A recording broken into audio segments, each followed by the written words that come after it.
like that. Yeah. Well, he says that he wants to separate them into- So you're in Brooklyn. Yes, I come weekends. You see me You come every weekend? Fridays. Yeah, if we're not traveling. I had a trip. I had 6 days, 4 cities. July 4th time. We went to Dallas, babysat for her grandkids. I came back. She stayed. Went to Brooklyn to work for 3 days. Came to Deal for July 4th, and Friday went to Florida. This was my granddaughter's first birthday. So Oh, 6 days, 4 cities. Hi. All good. It's okay. All good. I've been doing podcasting, with Ralphie. I heard Spotify. Yeah, I heard. Did another one today. They're very, very a lot of work goes, a 30-minute podcast, a lot of work goes into it. Now, so is it continuous, or is Yeah. it separate subjects? Well, in the beginning now, we're only doing, we call it prerequisites, preliminaries. There's a group of biographies that he wants, because who's the podcaster?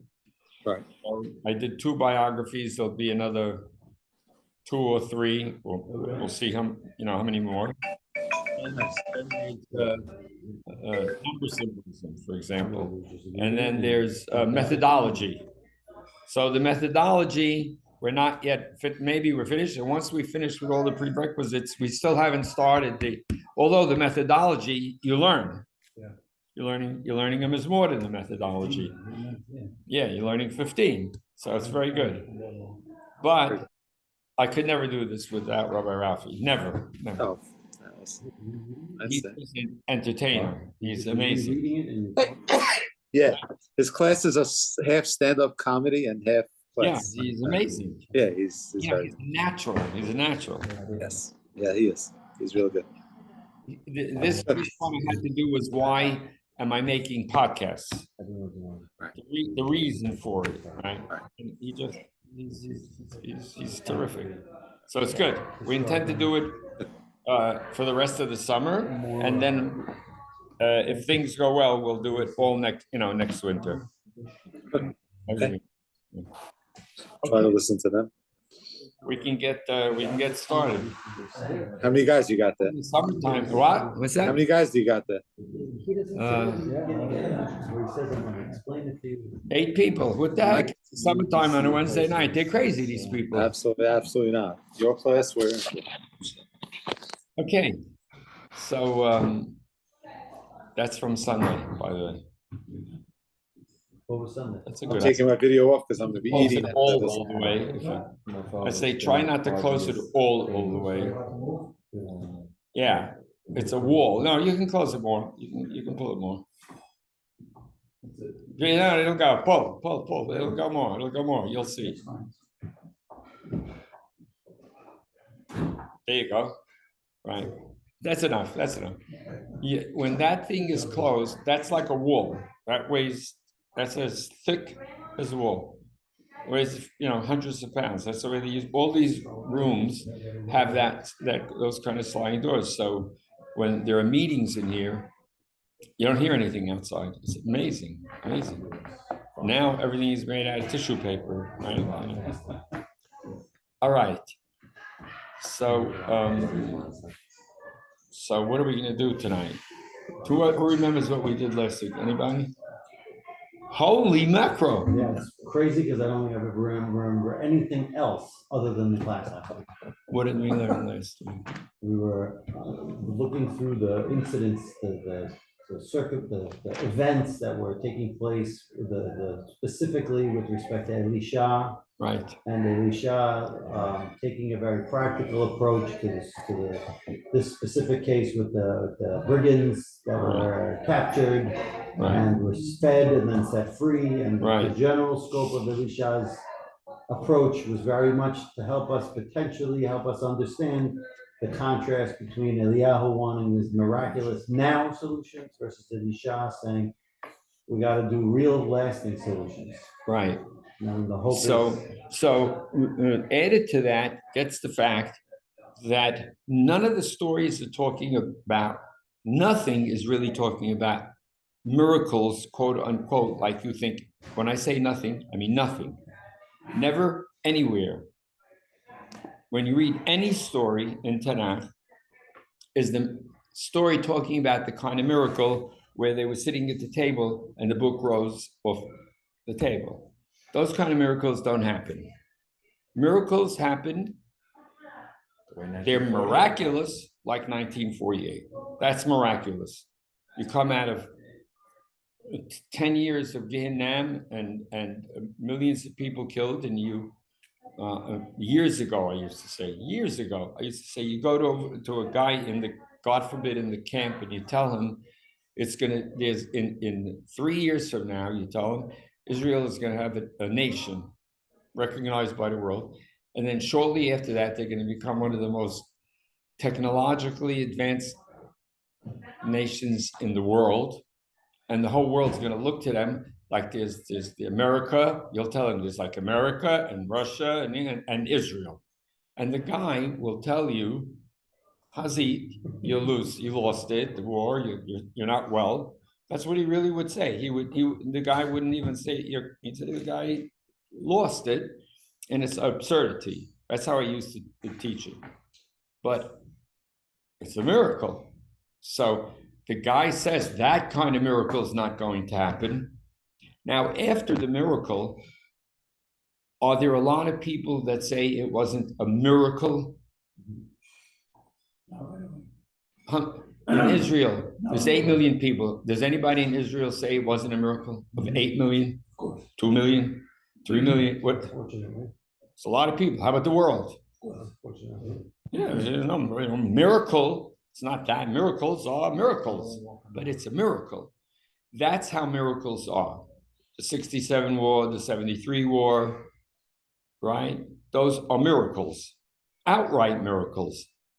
As miraculous as the splitting of the sea when they're coming out of Egypt. Did the sea really split in half and their walls like in the Ten Commandments? No. How do you think of it? I'll ask you. I think it's metaphoric. Metaphoric, right? Maybe there were times that the sea did split. Doesn't matter. But the story is never being told, right? Was there a ball of water on top of the planet after the apocalyptic events of the planet-wide flood and 8 people floating on a ball on the ball with the water and on a boat with all the creatures on the planet? Huh? It's a nice story. It's a great story. And then are you supposed to think that there was a man without a belly button who and his wife who talked to snakes, to a snake, and the snake you're supposed to believe that snakes have conversations? Okay, but now we spoke. Joey, you're here tonight. Sorry. You spoke about Sisera, that whole. We did that story in 67, 67? 68. 68. I'm sorry. And it's raining in the middle of the summertime, and that's a miracle, right? But that's a miraculous event. But they're fighting a battle. They say we're up the creek. We're finished. And it's flooding, and so we do. All of a sudden, it starts raining. Okay. They say the only thing could save us right now. He's in the wadi with 900 chariots. Is like saying they got 300 tanks, and they have all they have is Israel had. They were at the top of the mountain, but they had bows and arrows, spears. That's it. They don't have any chariots. The other ones are coming with nuclear power. The only thing is, it rains and they're in the wadi because no one's afraid that in the wadi, there's going to be a flash flood in the middle of the summer in Israel. There's never a time when they tell you can't drive from the Dead Sea to Jerusalem in the summertime. It's out of the question. No, you don't even have to worry. You can go into the wadi. You can go on a hike. You can go on a hike in the wadi. They're not afraid, right? Whereas in the wintertime, I was there at the Dead Sea, and Rachel was in the water. It was January, but it was 70 degrees, 75, and Rachel was a kid. She was swimming in the water, and the manager of the hotel comes over to me. He says, "You have to leave right now." I said, "Excuse me?" He says, "You're leaving. You have to leave now. It's the morning time." I said, what the heck happened? He says, "There's going to be a storm, bad weather, and flash floods, and you won't be able to get out of here." So it was a lock. Yeah, that day we got in the car right away with 2 cars. Rabbi Ricky was there. He was driving one, I was driving the other, and we got to Jerusalem, and it was 4 inches of snow. And the next day there were 18 inches of snow. It was the biggest snow in 50 years. Yeah. So, but we're saying So- that could happen. Because we're saying miracles, Yeah, why not? snow, rain in the middle of June. Yeah, Okay. yeah, it happens. It happens. I told you the story about the snow because when the guy told us that, the last time when we woke up on Friday morning, Jerusalem was closed. Done. There were 18 inches, something like that. You can look it up. I've looked up the date. They said it was snowing in Be'er Sheva. Okay, but that happens once in the last time, I think before that was 50 years. It hasn't happened since then, right? So if that happens, everybody goes, "You're really lucky." So it goes down on the books as one of the most miraculous events because you were done for, you were finished, and you made it, and you survived, right? So that is well, if you don't, Devorah said, right? It's a miracle. God made it happen. So whether it's that story or any of the stories, are you ever supposed to understand any of the stories as being the magic? We'll call it, for argument's sake, just to make it easy, the magic miracles. Never. Never, ever. Everything is supposed to be understood as metaphor. All of Bereshit and all of the stories in Bereshit. Are there any stories in the Bereshit that you learned besides, let's say, the creation story, Garden of Eden story, the flood? Is there any other stories that you know of that have a miraculous aspect to them? The classic one. She gives birth when she's 90 years old. He's 99 years old. 90-year-old women do not give birth. So if you go over to a person, they say, "Well, he said, oh, she's not even menstruating anymore. Well, it's impossible." Okay, and everything, and she gets back. But what is the story really about? What is the story really about? Tell me, anybody, please say, what's it really about? A nation. God's intervention for the nation. What is The nation can only be conceived through God's intervention. That's correct. And that's miraculous, right? So what's the story of the dry bones? So they say, "Oh, people come back to life." Well, that's dry bones. Is there such a thing as a graveyard where there are dry bones? The Navi says, imagine a graveyard with dry bones. That's where the nation was. It's dry bones. They're not fresh. They're all, you touch them and they turn to dust. The dry bones, you touch it, it becomes nothing, right? You just hold it in hand and it turns into nothing. So they were dry bones. You're done. You finished. And he says, imagine now because for the nation, well, we're finished. When people are dejected, we're done. So what does he say? The bones get healthy, sinews, things back, and it sounds like what do you call it? Frankenstein, right? Sounds like those kind of stories, right? And he puts in a thing, and then it starts to breathe, and then you see these a million bodies or whatever it is, all walking forward.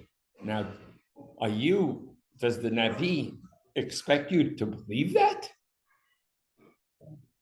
He's telling you an impossible thing about the nation's revival with a story about something that's impossible. But it's a beautiful, unbelievable beautiful, because you're coming back to life. It is about the nation coming back to life. The nation is dead. Can a dead nation come back to life? Right? So if you go to Yeshaya and you read this one and you open up to the end of Yeshaya, right? Let me open it up myself. All the way to the very end. And he says, you read, it's a Haftarah, right? And he says like this. He says, I want to. Shemud Adonai Haredi, I'm sorry, the 66, 8, right? 5. You know why I said that, don't you? I looked down and I saw, I said, that's Hayat, because I can't see anything at this hour. I've been up since 5 o'clock.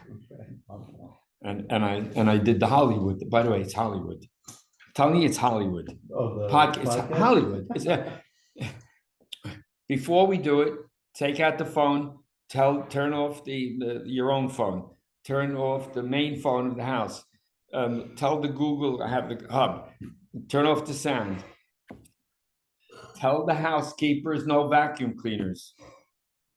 I told them we have to have a sign outside on air, and then we have to have that written in Spanish, blinking lights, because by the way, there's like a bed and breakfast over here.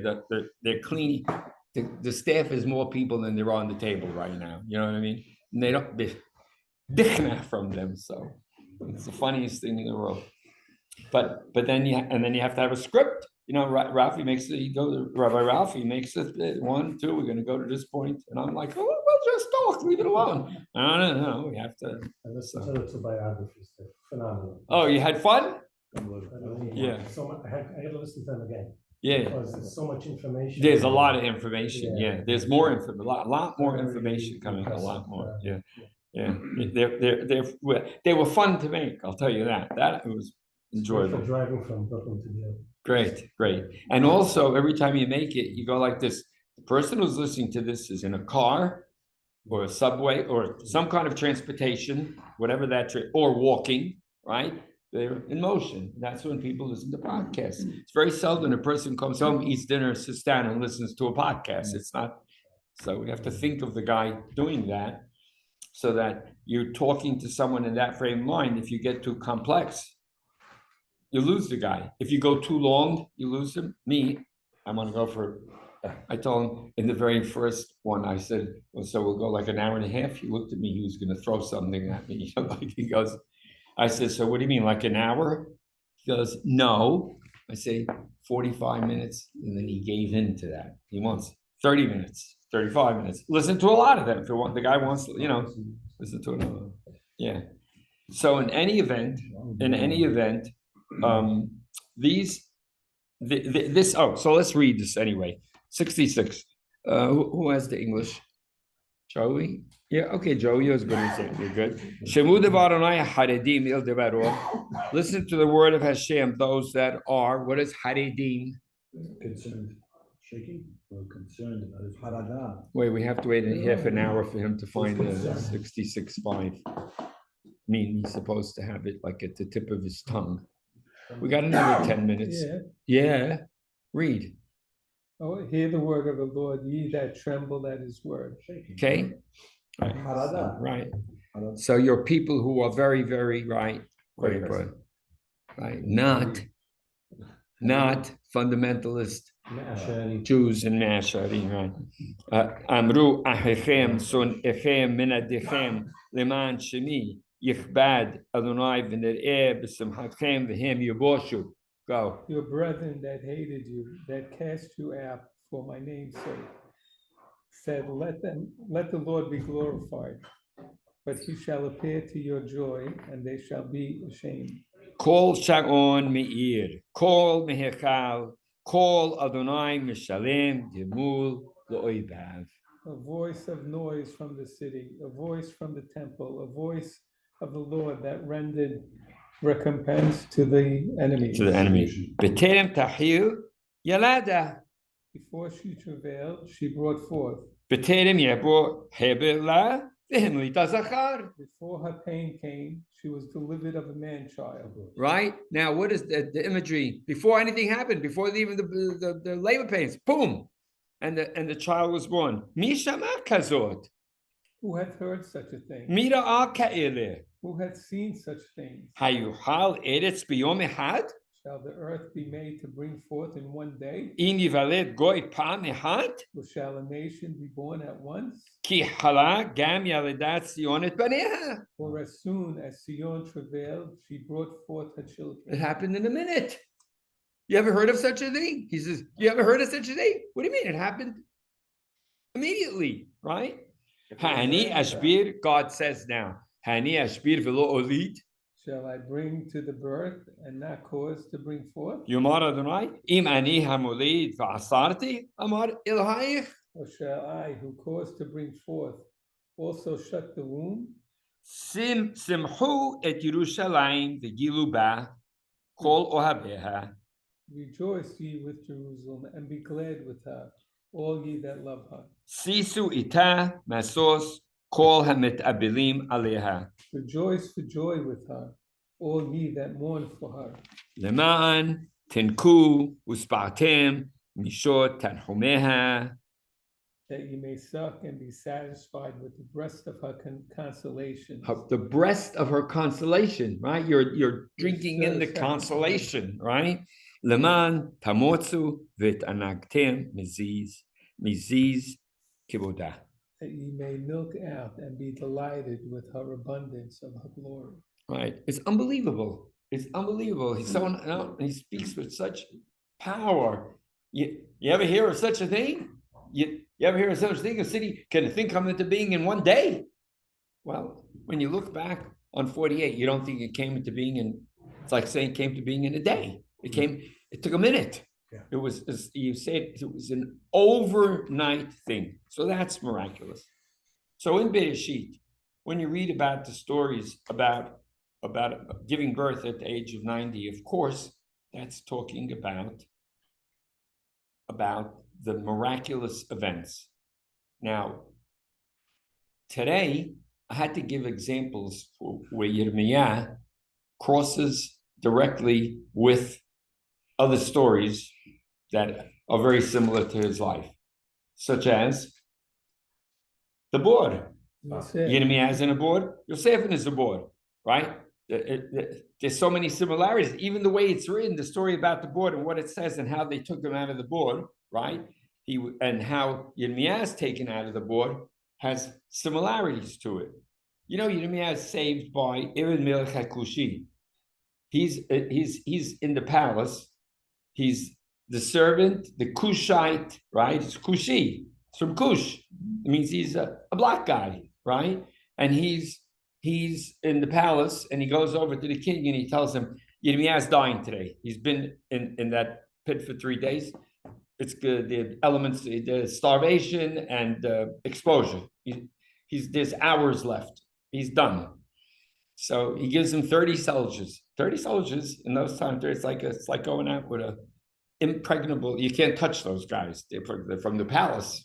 They're palace 30. They're the Green Beret guys. 30 of them. He goes, gets him, takes him out. Miraculous. Who took out Yosef? The brothers sell him down the river, but they're not Jews that have him. Right. So anyway, Yirmiyah is in prison. If you want to know the chapter where that is, you could open up to Yirmiyah chapter something like 33, 32. I'll read it to you. Yeah. Here. I'll give it to you just 1 second.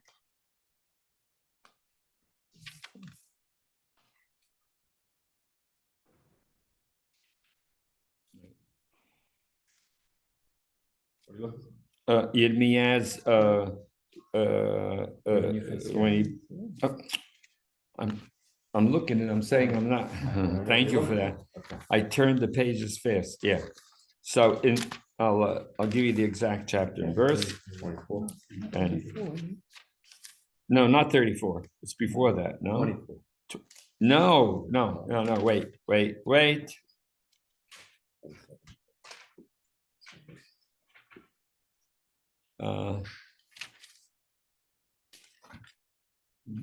Here it is. It's in chapter 32, verse 6, right? So Hashem comes to him and tells him that his uncle or his cousin is coming to tell him to sell him Kinei lecha sadi, buy my field, asher ba'anatot, that's in Anatot. Yirmiyah is from the Kohanim that live in Anatot, and he tells him you have rights to buy the land. You had to have rights, family rights, to buy a piece of property. So a relative comes to him and tells him you have the rights, buy the property. You can buy it, right? So you have the redemption rights, Leknot. I'm in Pasuk 8 now. He comes into where is he now? This is the funniest part. Where is Yirmiyah when he comes to him? He's in prison. But he's not in a prison that you die from. No. He's not, he was in a prison that you die from. And he asks the king who calls to talk to him, says, "Yeah, it doesn't take me out of the prison." So he says, "Put me in the other way." He puts him like a political prisoner place where every day it says every day you get some bread, you get food, so you don't die, and you're not in a pit, you're not in a like a dungeon atmosphere, right? So he's there. So and he tells you, "Kinei sadi, buy my field that's Anatot that's in Binyamin," because Anatot is north of Jerusalem in Binyamin territory, right? So buy it. That's where he's from. That's where Yirmiyah is born. His family's from, etc. It's a priestly town. That's right. It's the Kohanim of Anatot. Ki lecha mishpati Yerusha. You have the right to inherit it. Lecha geulah kinei lech ve'eda ki lebaru Adonai hu. And I knew it was from God. And I bought the field from Hananel, my cousin, let's say, in Anatot, and I paid him the money, 7 shekalim and 10 silver. 17. Just a quick sidebar. Kohanim are allowed to own land. Yeah, we are. Well, I know, I'm just saying. over here they have places, they have homes, they live. They were. It's their house. But you're saying that maybe because it's an Anatot, that's why they own. It's not an easy answer that I have for you. Okay. And I wrote in a contract, and I sealed with a contract with a seal, and I had witnesses, and I paid over the money with a scale. Wow. Now, in other words, he has the prisoners are all watching this. This guy comes in. This guy gives him the money. He tells him it's available. He says okay, and he does it. If you notice, now what is going on outside of this prison while he's doing this? Baby, do you know? Yes, we did this many times. Okay. I mean, I have to assume if there's such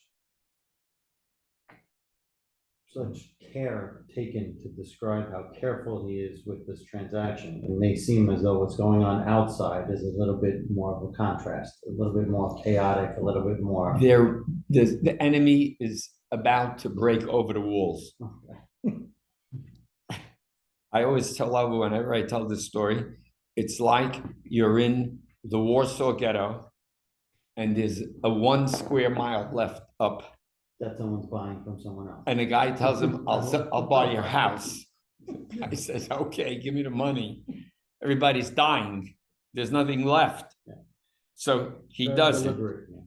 ויקח צבר המקנה ואת החתום המצווה והחוקים ואת הגילוי ויתן צבר המקנה Baruch ben Neriah, and he gave it Baruch ben Neriah. Baruch ben Neriah is the person who is always like a right-hand man to Yirmiyah, a very successful, wealthy. He's the scribe who writes for Yirmiyah, right? And the witnesses, all the Jews are there. Everybody that's in this prison is witnessing this. et Baruch le'enehem, and I commanded him, Command rights, what God said, take these contracts. It's Sefer HaMikneh, it Hatum, it Sefer HaGalui, und Tatem B'chli Haris, put them in a, how to say it in English, earthen vessel. L'ma'an yamdu yamim rabim. How did you have a parchment last a long time? Everybody knows you put it in the earthen vessel because you keep out the humidity, and they can last for like the Dead Sea Scrolls, right? So to last for a very long time. Why?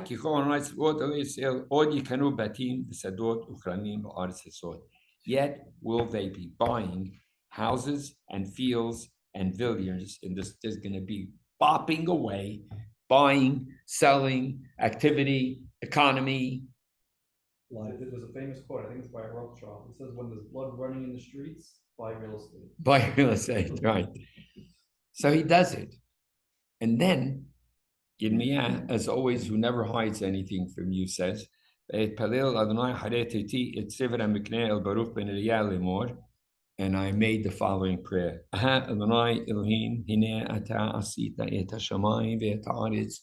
You made the heaven and the earth. I won't translate.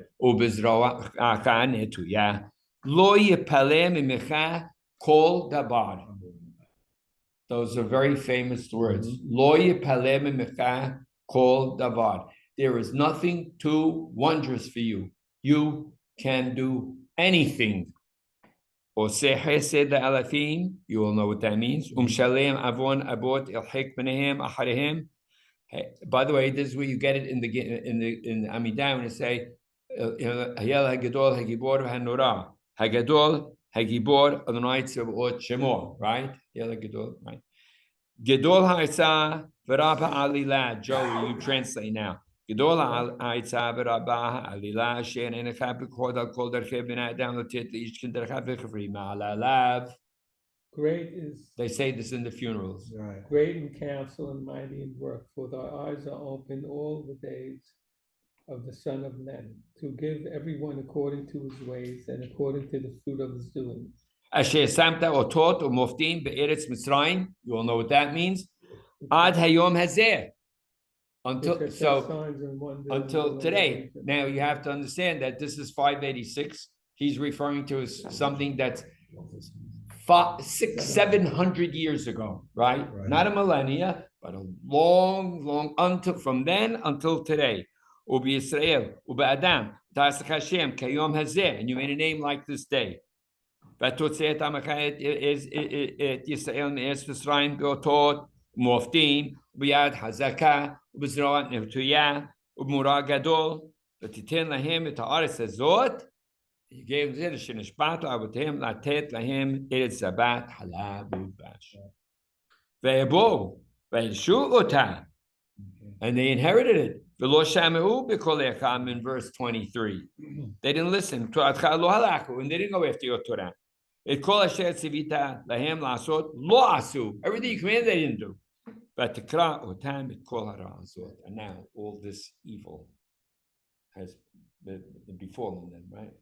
When all that Azod means, Ronnie, that the cities, everything is already, by the time they're surrounding the city and the siege is going, people are dying, famine, disease, the army is devastated. It's a matter of time, right? It's imminent.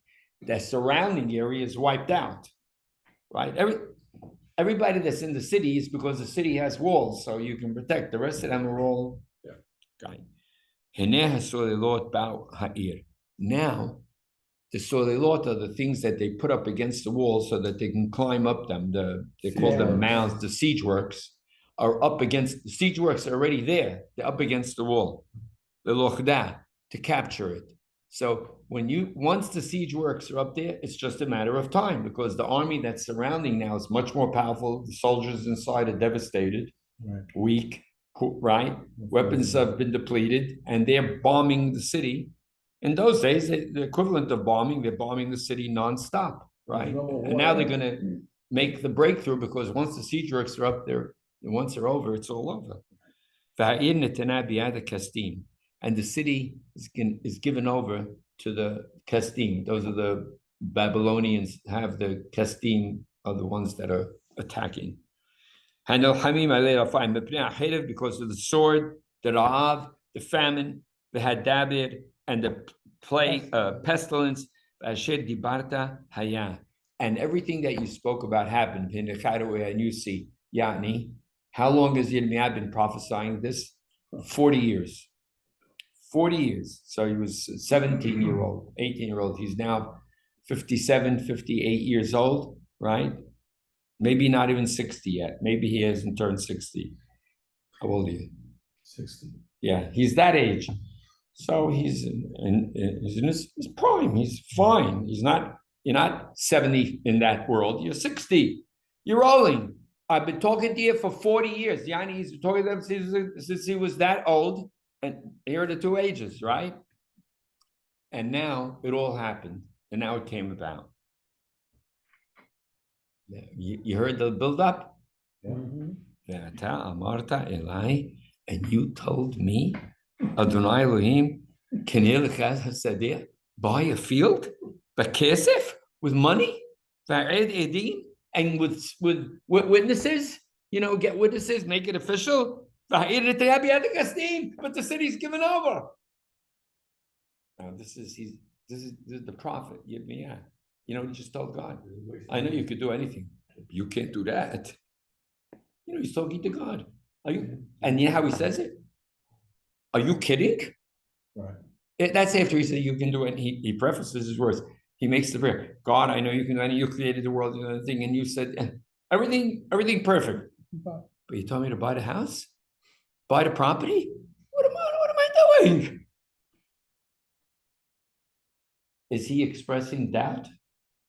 For sure. 1000%. You don't buy it. We're finished. Game over. Game over. Tilt. We're done. God's word comes to you now saying, I am the God of all flesh. Hamimeni. Now you should all remember these words. Hamimeni yepaleh kol davar. Is anything too wondrous to me? You remember it? Abraham, who? With who? Not with him. With Sarah. It's the same exact words. Hey, Palem Hashem Davar. Next year I'm coming back. You're going to have a kid. She goes. He tells God, Lo yepalem Hashem Davar. So God comes back and tells him, Hamimeni yepaleh kol davar. In other words, he told God like this, same. There's nothing you can't do. He finishes everything. You got to be kidding. So God says, is there anything I can't do? Yeah, and he's throwing his words back at him. You didn't really mean that when you said it. That's exactly what God tells Sarah. You don't believe it. No. She denies, she doesn't want to. It's the same exact feeling. Do you understand that it's the same exact feeling as you get when you hear this? You all know this, Esther. I'm not reading it. I'm assuming you know what I mean. It's the same exact feeling. Her reaction, his reaction to words, etc. It's a duplicate story. Duplicate. You understand? Duplicate. And then, I'm handing it over. I am going to do it. And they're going to burn it down and everything and that. And they're going to wipe it out, but then it's all going to turn around in the future. Not now. Not now. Right. It's going to happen. So, when you hear the story, Yirmiyah is telling you that he expressed to God, I can't buy it. He was honest. He never holds back anything. Did he mean it? Of course he meant it. He was, so what do you call that's going on in him, Morris? Now, what's going on? He said, you can do anything. And he says, are you serious? What is going on? Can't understand how the situation is going to ever turn back. I intellectually know one thing, and I emotionally and intellectually understand another thing. So he's not going to hold that back from God. He's not going to lie. He's not going to... I got to be honest. I know, and he's a prophet. He's in communication, whatever that means that he's in communication. But he is in communication because he told you, I prayed to God, and God said to me, right? So there's something taking place that we don't understand. Well, don't have to. Well, he says, he sees it. I see it. Wow.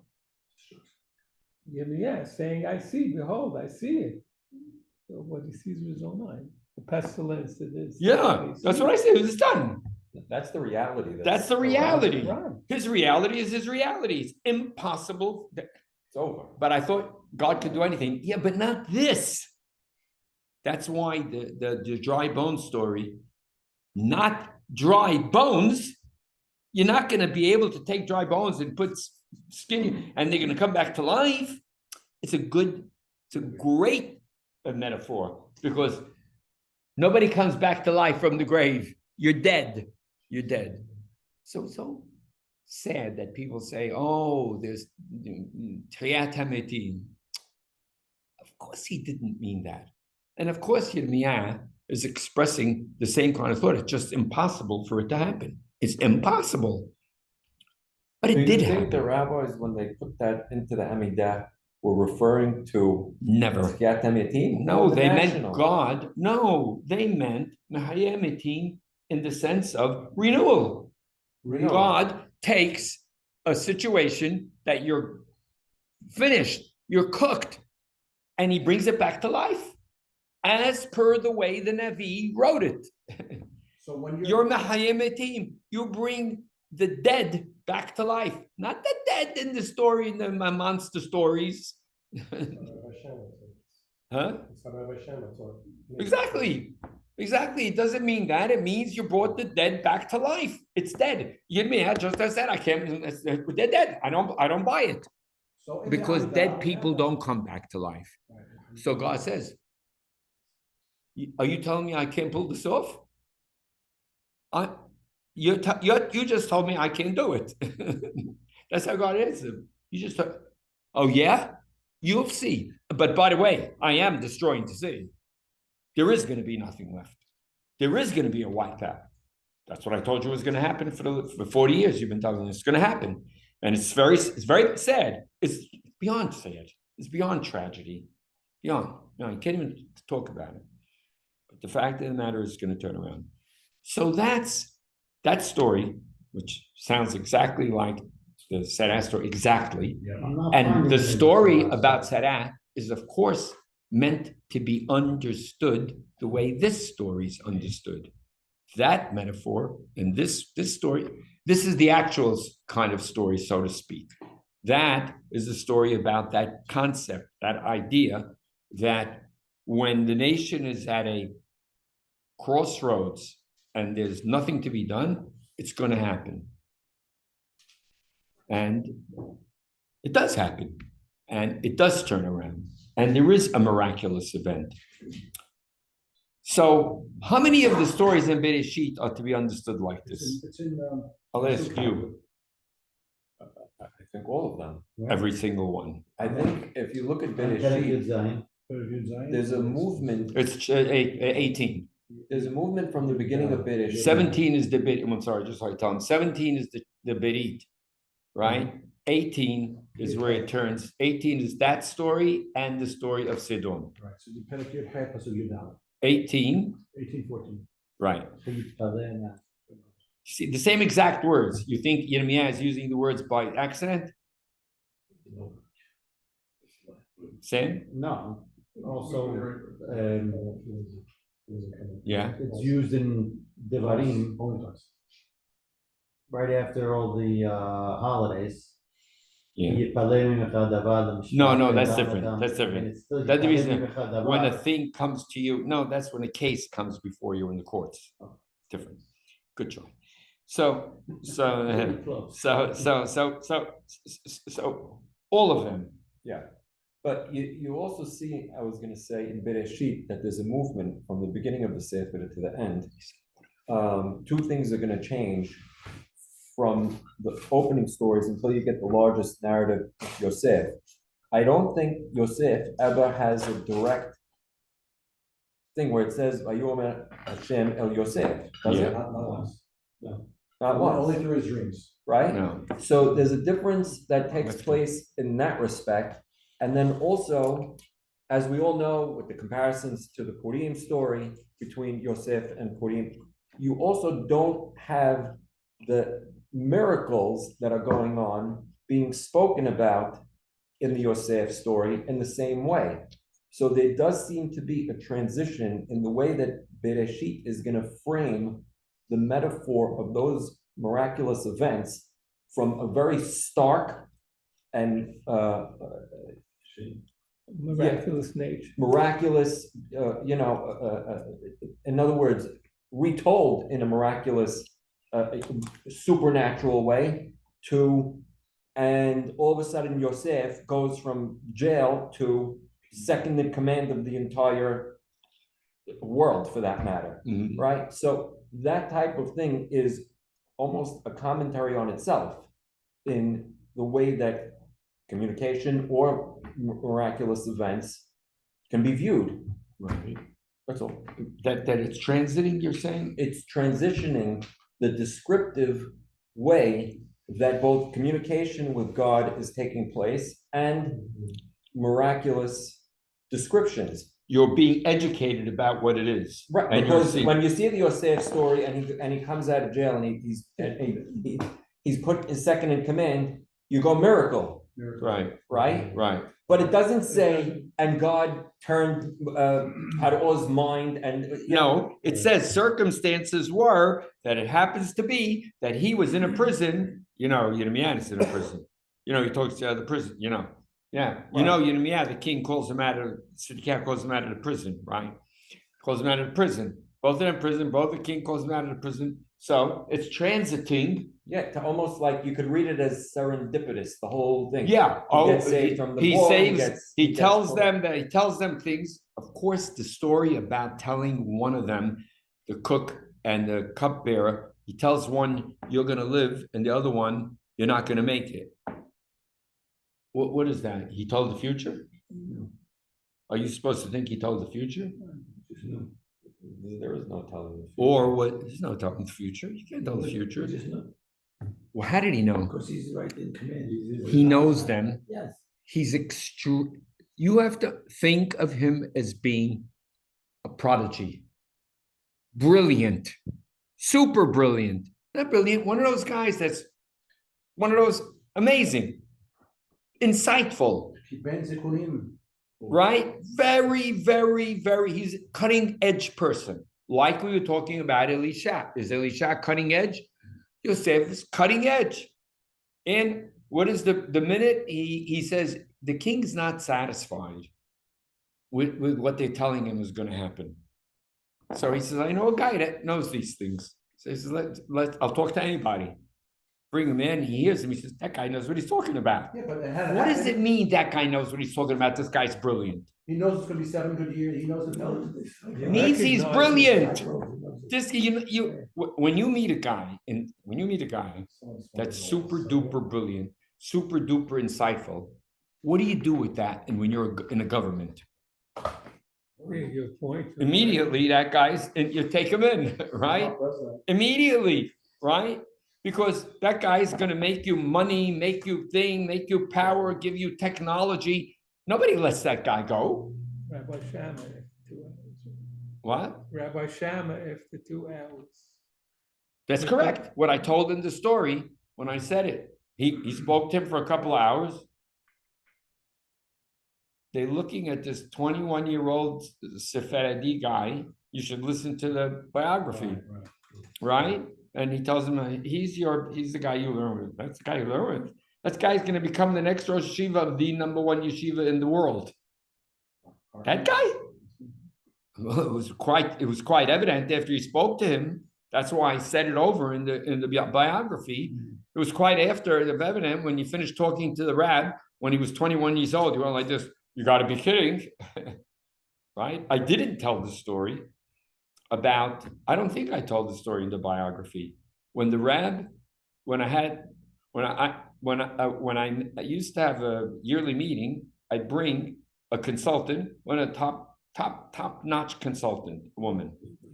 And I bring the psychologist that I had available to the company, to all the family, and the rab. So the first time I make the meeting, we're all sitting around the table, and it's the yearly, when you do your yearly, the financials, you all sit, you do it, but everybody sits down. How do we do? We made a lot of money. Right? I'm kidding. But you sit around and you talk about, etc.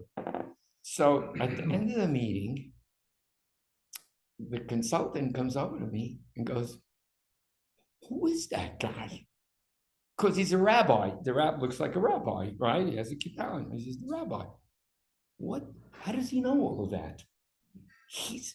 I never met anybody like that. That's what she tells me. She's not, no, she has no reason to say that. She didn't know what to say. He ran the meeting. He had more input than she had, and she admitted it.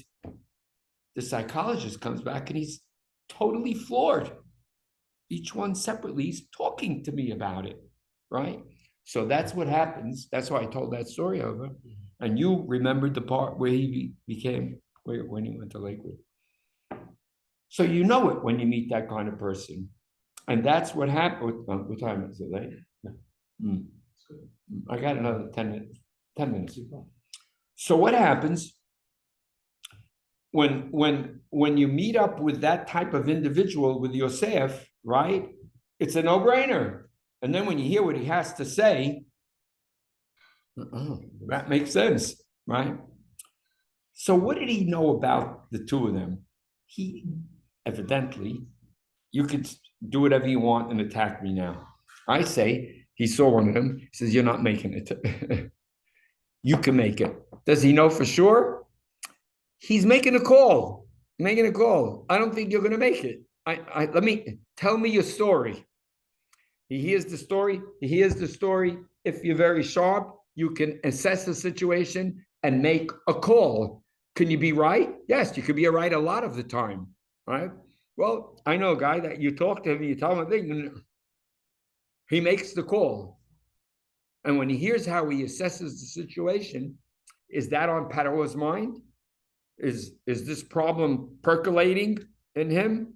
It's percolating. It's percolating. And he tells him how it's going to work out. There's a duplicate story in Yirmiyah to the dreams with the grain and the animals. Do you all know that? With the 7 cows. Do you know that? Yeah, that's in chapter 24 in Yirmiyah. Hashem tells him, after he talks about all the false prophets, corrupt priests, and the monarchy and its corruption. He tells him, what do you see? He says, I see 2 baskets of figs. One basket is terrific, and the other one is so bad, and it uses the same word, the words lo te'achalna meroa, like Paro's assessment. And he says, you've seen well. One of those baskets represents the people who are going to make it out of here. The other basket is the people who stay in the city. People who leave, make it. So a lot to be said for what that story means or what it says about the Yosef story. Because a lot of the things that happened to Yirmiyah and Yosef, right? So it's another one of the stories that crisscrosses directly, right? With Yosef, directly. That said, when you spot that individual, so what happened to Yirmiyah when he got to Egypt and you never heard about him again? What do you think happened?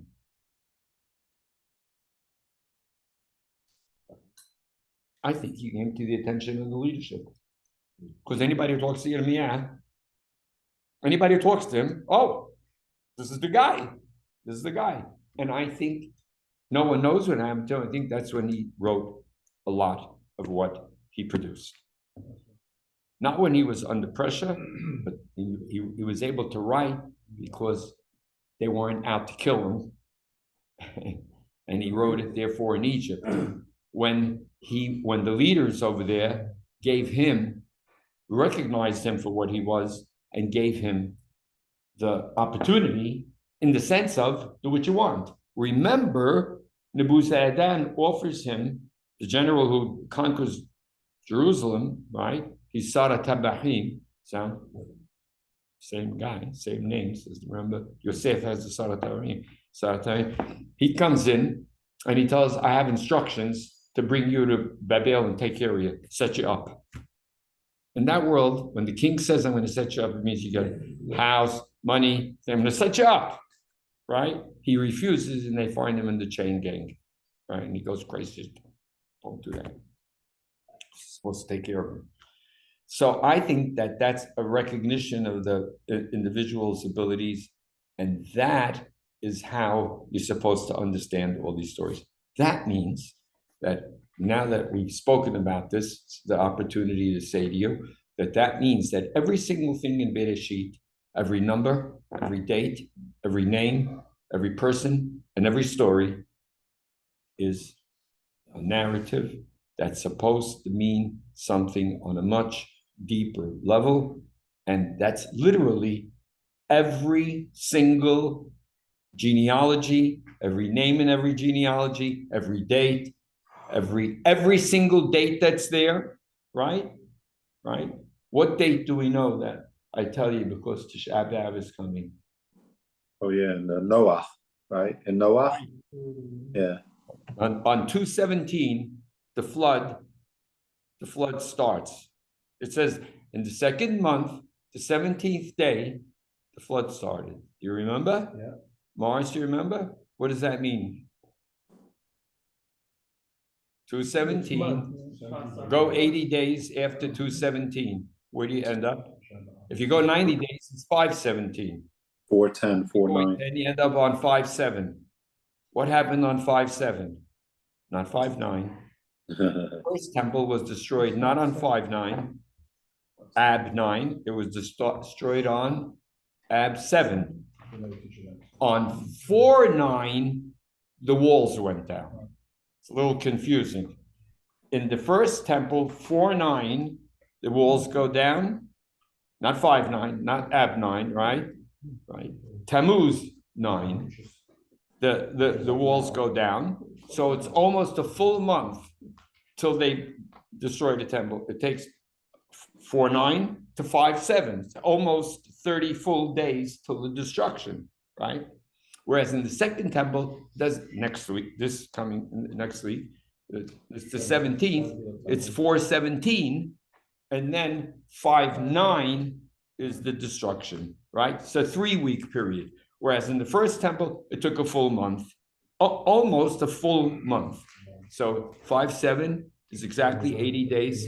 So the number 2/17 is backed off of, because you say, what are you telling me when the flood started for? Who cares when the flood started? February 17th. Who cares? Right? Especially when you know the flood story is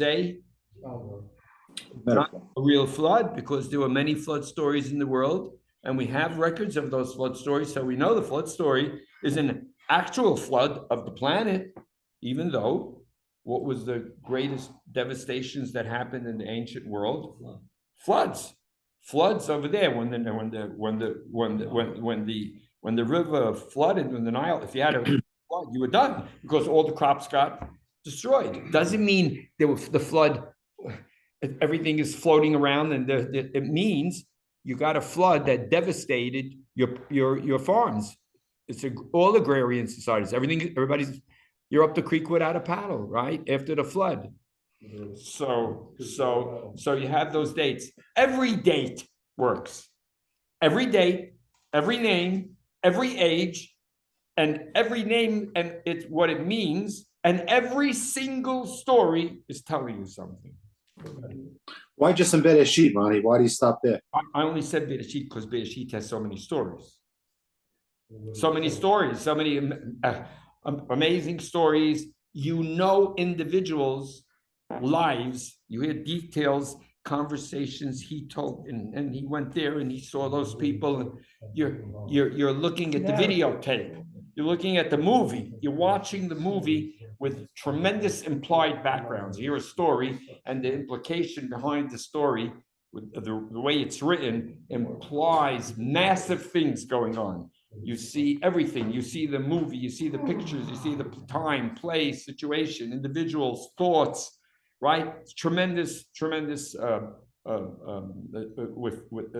effect on the imaginative faculties of the listener, as does the story of the Garden of Eden does that, right?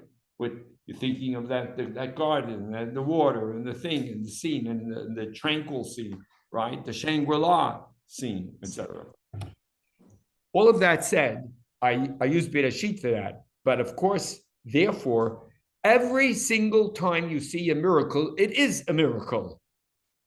The same miracle as you have that the nation came into being now. So when you have a fundamentalist today who says, I have nothing to do with this country, right? And I'm not going to fight a battle, and we're not going to let our yeshiva guys who are, I don't know what they're doing, are going to, right? And they're really saving the world or something, and they believe that. And take every single story for face value and talk that way. What do you end up with, Morris? Sounds like mid-equity. Huh? What do you? No, what do you end up with when in modern day people take every single thing and it's fact today? Foolish. What did you say? Foolishness. Foolishness. They look foolish.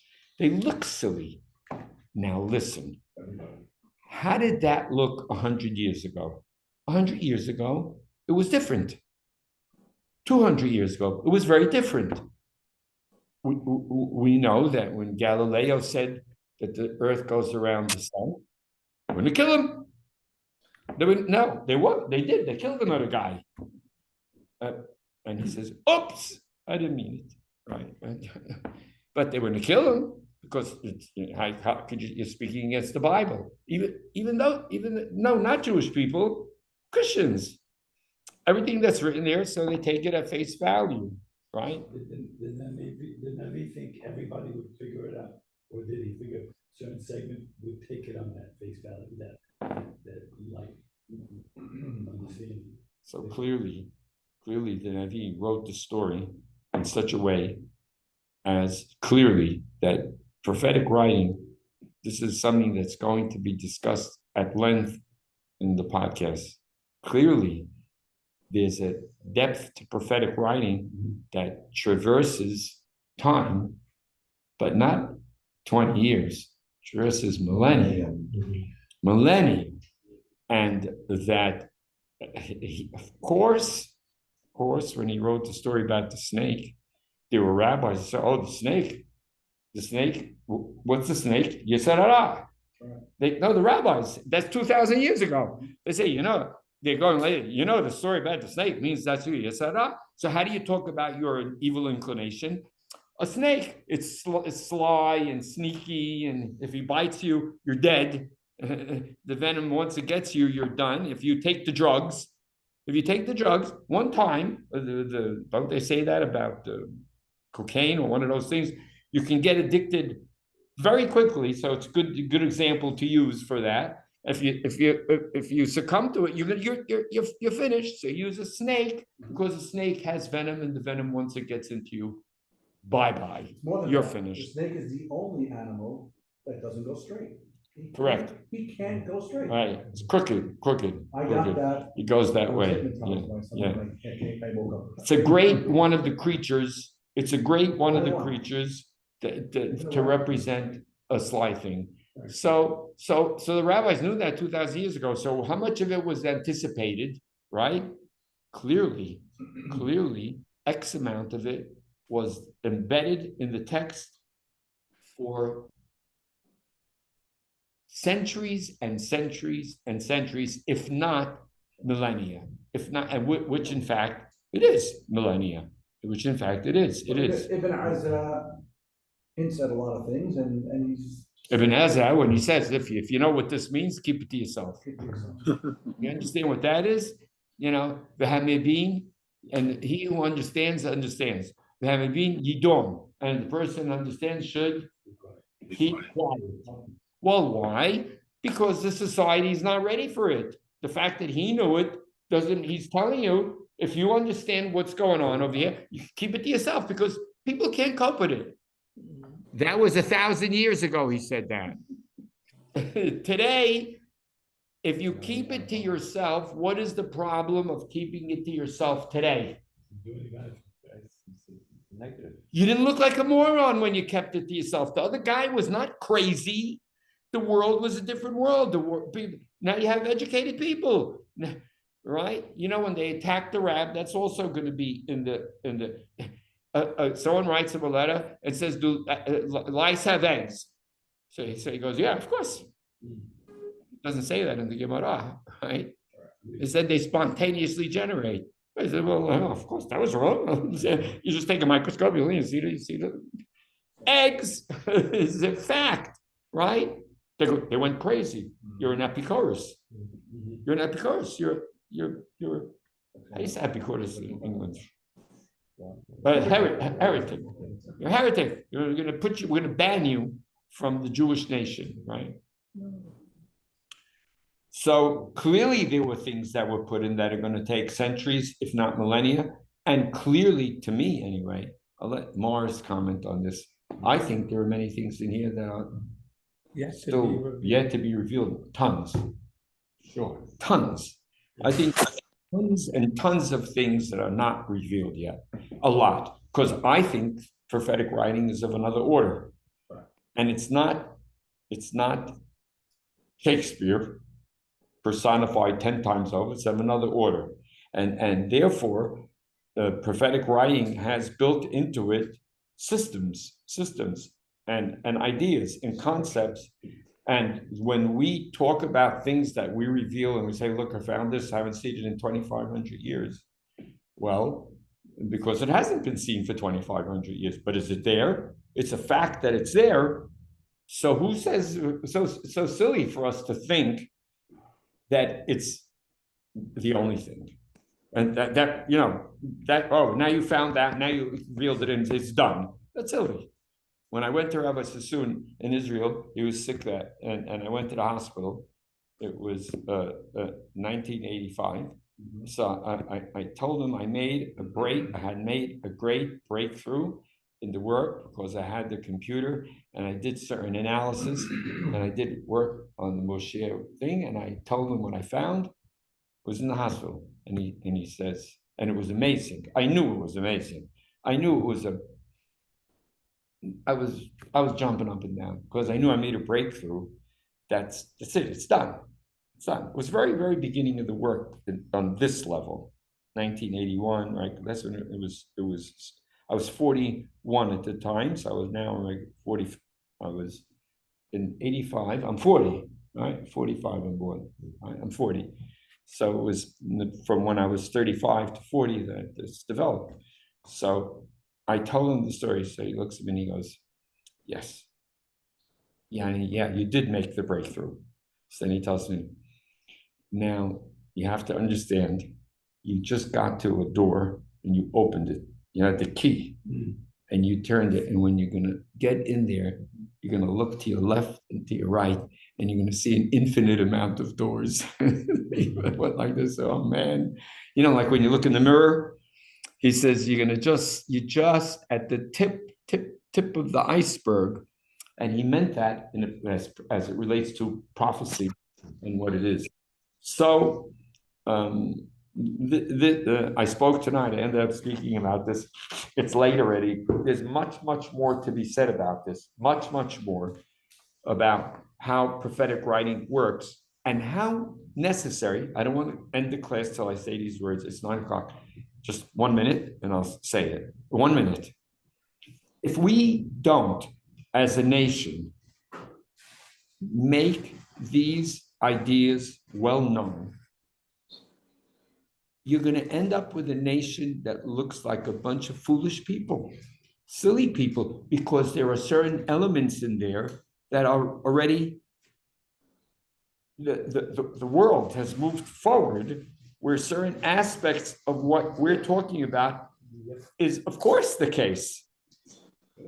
It's the inverse of what we said. You couldn't, when Ibn Hazar was saying what he said you don't speak about that, they're not ready. Now, if you don't speak about it, you have the problem. It's a problem. Then they look at you and they say, you're a silly person. Oh, you're a foolish person. You know, to use that silly example of the lice. If you say that, so the guy who doesn't care about anything goes, says, you're an idiot. He doesn't say you're an idiot. He looks at your Hazit case. If you're foolish. You know, you look in the microscope and you see the thing, and you say the earth goes around, the sun goes around the earth. How can you say something like that? If you went to the moon and you saw it, and they saw it, they have things. They don't guess. It's not a guess, it's a fact. So if you deny outright facts because you want to hold on to something, now you've lost it. Now you've lost it. We are always the center of the world. We've been, Jewish people have offered the most innovative ideas. And if you don't say these things, you're in big trouble. You're in big trouble. So that's how I think it's waiting to come to the surface. And that's why it's necessary to talk about these ideas. I did not talk like this when I taught, when you were 20. How old are you? Tell me he doesn't care anymore. I don't care anymore. I just don't listen. That's right. Did I talk like this then? You were 20 years I old? couldn't bring a pencil. What do you mean? He's recording it and bringing it. Right. That's right. But that was 45 years ago. 45 years ago, the world was very different. 45 years ago, I went to Rabbi Sassoon.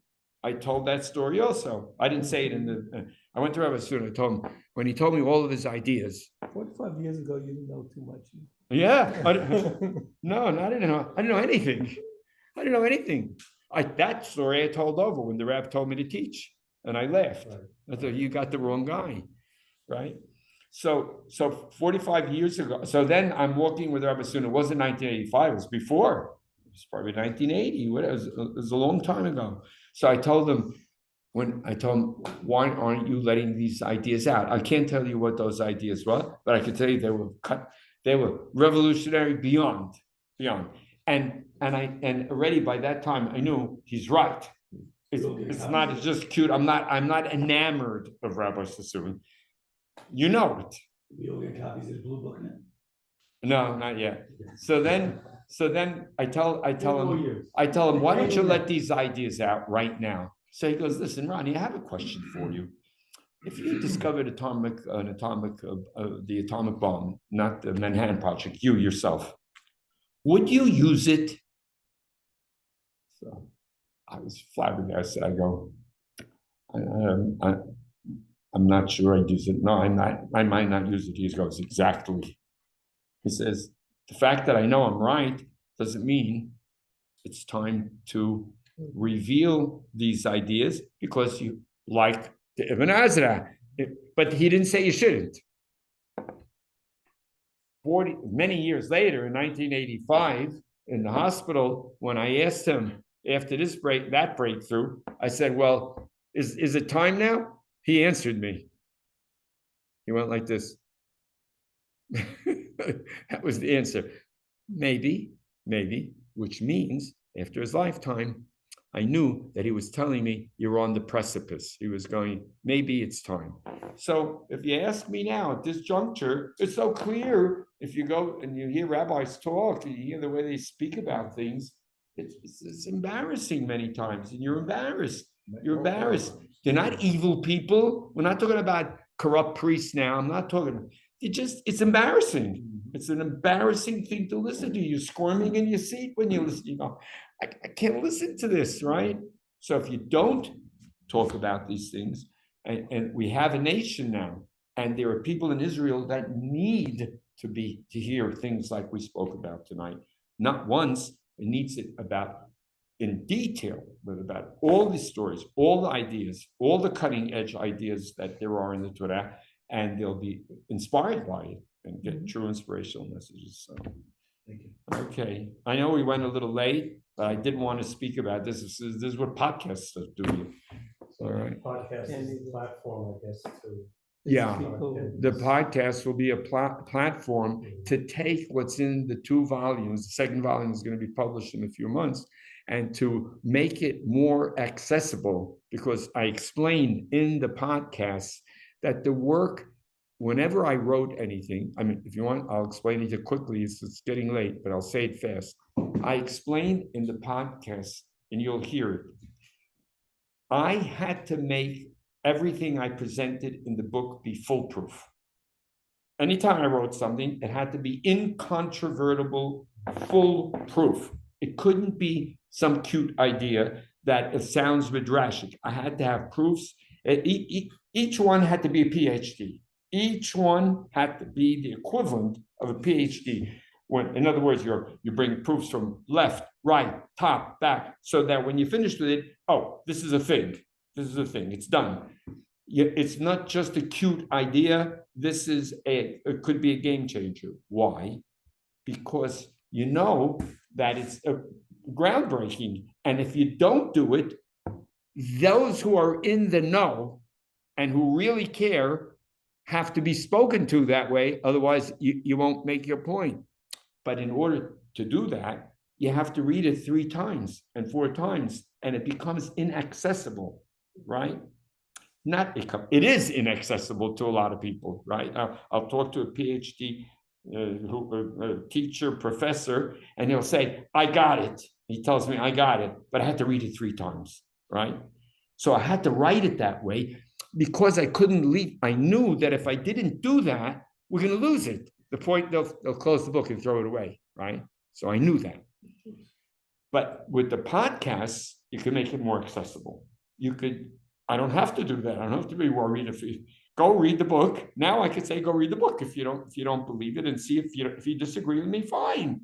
Okay, but it's legitimate disagreement. You disagree, okay. But it's not going to just be that the guy opens up the book and goes, okay, I'm done. This is ridiculous. This is absurd, right? So that's why the podcast become. 2 years ago, I read when my book came out. I came across Daniel, your nephew. I said, I'm not going to buy the book because I don't understand it. Right. He's got to make YouTube videos. Oh, there you go. There you go. Videos. I don't know. Yeah. And talk about it in a way where it's understandable, and it's and you don't have to bring intro to picking up the book. Exactly. Someone sent me a book. It's called Talk Like TED. TED Talks. Talk like, you got to learn how to talk to the people. So with God's help, we'll do it. Ike, it's good to see you. We went late. Sorry. Okay. You're muted, but yeah, I just want to say one thing. There is hope, by the way. There is hope, rabbis and all that. I'll tell you why, real quick. I'm listening to Meir Soloveichik. He did a movie thing. So he did 10 Commandments. He did Groundhog Day. He did Field of Dreams. And he touched on exactly the Eliyahu point of the still small voice. That's the way God wants to work. It was incredible. It was exactly what you would do. Amazing. Nice. So there's hope. There's hope for the world. Yeah, there's hope. Okay. People asked me today about donkeys